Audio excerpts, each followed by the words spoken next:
Unmuted. Isn't that lovely? Okay, everybody. Hopefully we can hear each other today. I'm sure that we will be able to. I've got it all set up properly this time, I believe.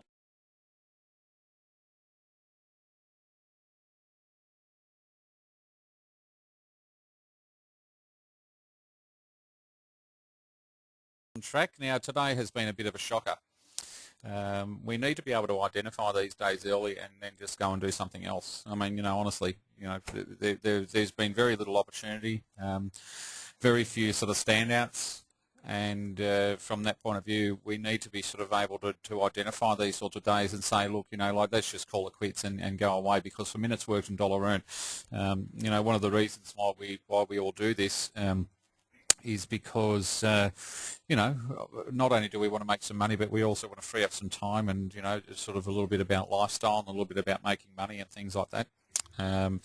So from that point of view, I don't think that today was a worthwhile day. I mean, look, I haven't had a bad day, but, you have a look how in between sort of some of my trades are and things like that. I've really done absolutely nothing today. And from that point of view, good stuff. Everybody can hear me. That's good. Thanks, David. I will check the Skype thing every now and then. Now I can see there's one more person who's trying to send me some. Oh, no, that's fine. No, that's another one. So I will check it now. It's a bit embarrassing the other night. So, but, like today has been a bit of a bad day. Certainly, if we were running on automatic, we would have got out of it quite early, because we would have been just bombed out, like running through on automatic today was, just terrible. I mean, I think that as most of us know, Saturdays are usually the sort of day that we can almost guarantee that we're going to be making some money. Like there were still some opportunities around, but, certainly not the sort of opportunities that I would say, wow, look at this and wow, look at that. So I would like somebody to sort of say, okay, did anyone back Shady Prospect? No, I don't think that Will's actually in the webinar, if I'm not mistaken. So I might just go on Do Not Disturb right now, or I actually am. So does anybody want to talk about any of the trades that they made today? Does anybody want to talk about anything in particular? I'd be happy to sort of hear from anybody and talk about, sort of certain trades and certain races and things like that. I think that last week it was a really good way for us to go, and that was to sort of, have one person sort of stick their hand up and say, yeah, look, I've sort of not had a great day. Can we sort of go through this? So I'll give everybody an opportunity now just to stick your hand up, and which you can do over on the right-hand side, which I think most of us know how to do now. And if anybody has any questions with regard to the day today, please be my guest and let me know. Okay. I don't see any hands coming up yet, that's for sure.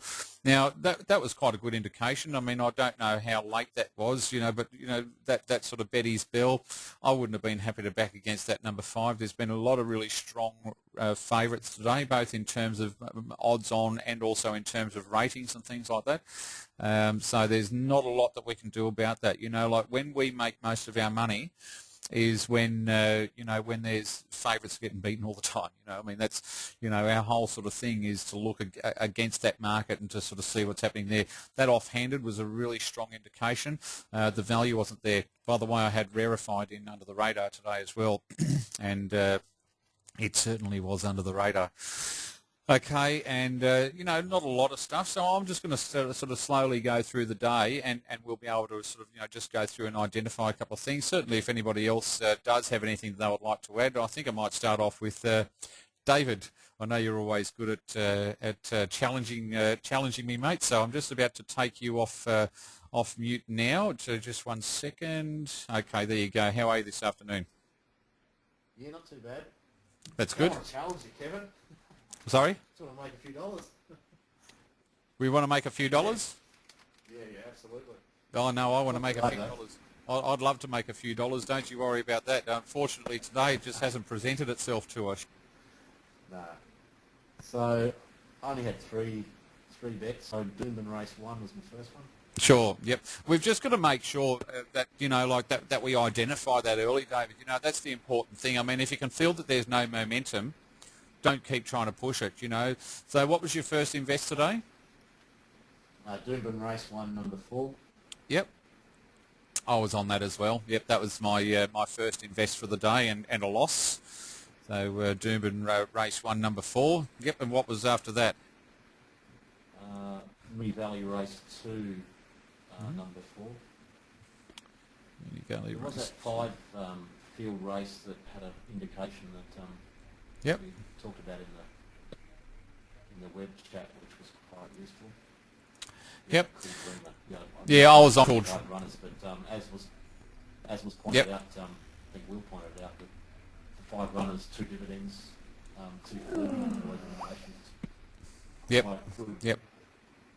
Yeah, no, they were strong indications on that Cool Dreamer. Look, I mean, you know, obviously only a field of 5 runners is a real risk for us, you know, because there's only 2 places there. But I mean, look, in a field of 5 runners and for two place dividends to still be on offer, I think, you know, we've got a fairly good chance of striking something as long as the indications are strong. Yeah. So, yeah, I would have certainly picked the indications, but... Yep. Yep, And we'll do that again next time. So race 2, Moonee Valley, number 4. Okay.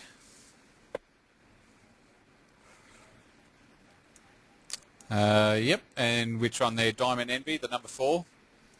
Yeah. Yep. Look, it was very strong. There's no doubt about it. My whole thing was like, I mean, I didn't sort of really find that the home TAB indications were very strong on that runner, even though it was sort of a high-rated runner. I was doing a demo at that stage. I started demos at 12 o'clock today, and I've been just, you know, one after the other all the way through until just now. And like I said to the person that I was doing the demo with, I'm a little bit iffy about this sort of late money that's coming in on the favourite there. I mean, if that had have come in at, say, 1 minute to go or 30 seconds to go, the ratings may show something a little bit different, you know. And really, I mean, like this sort of stuff here in that minus 2 minute column, you know, I didn't get to see it. And sort of be able to act on it, you know, really, you know, in enough time. So really the only one that was there was, yes, the number 4 there, that Diamond Envy. And yes, look, you know, like there's really nothing wrong with that selection, mate. I mean, it's the only one with any sort of like, you know, any kind of decent home TAB indications. You've got that number 6 Scarlet there as well, which had a couple of things. It's not too dissimilar. The only difference is that there was a bit of backup in the other sort of 2 TABs on that number 4. So that's what the day's been like today. You know, like the indications that have been there haven't been particularly strong, but they're still like the only indications that have been there. And so we still have had a few high-rated runners and things like that. Yeah, really, I'm not going to say that that's a bad selection to make at all, mate. I think that was a fair selection to make. So it's just one of those things, unfortunately. And Randwick, race 3, number 4. Yep, okay, and you obviously missed that number 5, Sar the Mare, because we did see a lot of that sort of colour coming in later at the minus 1 minute mark. I sort of recall a couple of comments made about it in the chat as well. And also one of my black bookers, also on Under the Radar today. I got the trifecta. I got the first 4 in that race today, so that was interesting. The first 4 in the BetLogic selections as well there. So that was a really nice race. That, but Sar the Mare was certainly missed out on in that race, which was a little bit upsetting for me on auto because I was demonstrating based on auto today, and the bugger didn't perform for us. So, but that's okay. I also took it each way and covered myself a little bit there. And what did you look at after that, David? Randwick, race 3, number 4. Randwick, race 3, number 4. Okay, yeah, Miss Marielle. That's, you know, that was a really strong indication there. The reason that is so much stronger than, say, the other things that we've looked at today is because there's nothing any colour on them in the home TAB. It's always the home TAB that I'm more interested in. I was a little bit interested in this permission to land down here. Just based on the fact that it actually had one of the strongest indications in the home TAB. But that Miss Mariel, I mean, there's just such a volume of indications on that runner there that, you know, like you really can't go past that. And there's really not much happening on that favourite. Like it's otherwise, outside of that number 4, it's a very flat-looking marker, particularly in the home TAB.